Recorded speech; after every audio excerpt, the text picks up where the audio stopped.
The Beatles breakup during the transition from 1969 to 1970 was a massive cultural shift for the entire world, but even that pales in comparison to the personal effects it had on each of the Fab Four's lives. Paul McCartney, John Lennon, George Harrison, and Ringo Starr's tenure as a commercial band might have been relatively short, but that 7-year stint was like an artistic lifetime. For most of the members of the band, their next moves post-Beatles were a little more obvious. McCartney, Lennon, and Harrison were all individually talented songwriters, which made their career transition to solo artists or members of other bands a bit easier. But Starr was the drummer. His path forward wasn't so clear-cut. Depending on which conflict or walkout you consider to be the final straw in the Beatles breakup, the band's dissolution started between 1969 and 1970. Logistical issues like collecting contract signatures made the process even muddier.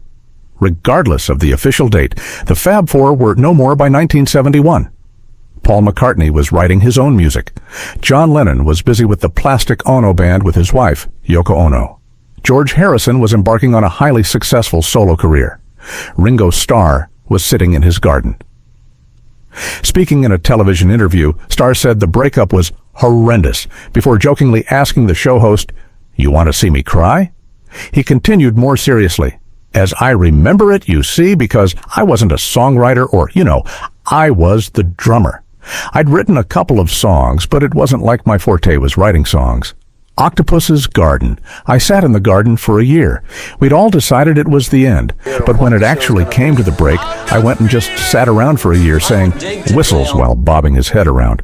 What'll I do now?"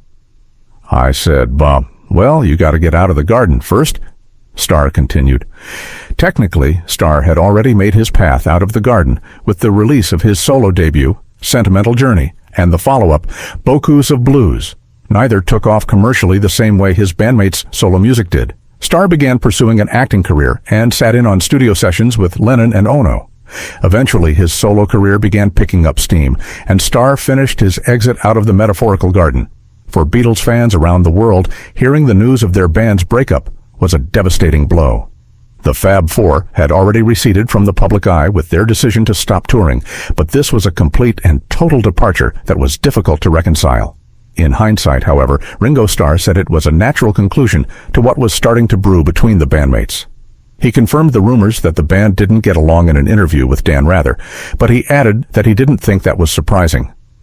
"We didn't get along," Starr confirmed. "We were 4 guys. We had rows. It never got in the way of the music, no matter how bad the row was. Once the count-in starts, we gave our best. That was a little later, too, which I think is a natural thing. Suddenly we've got lives, and I've got children, and the effort that we put in, because we worked really hard, was starting to pale a little bit."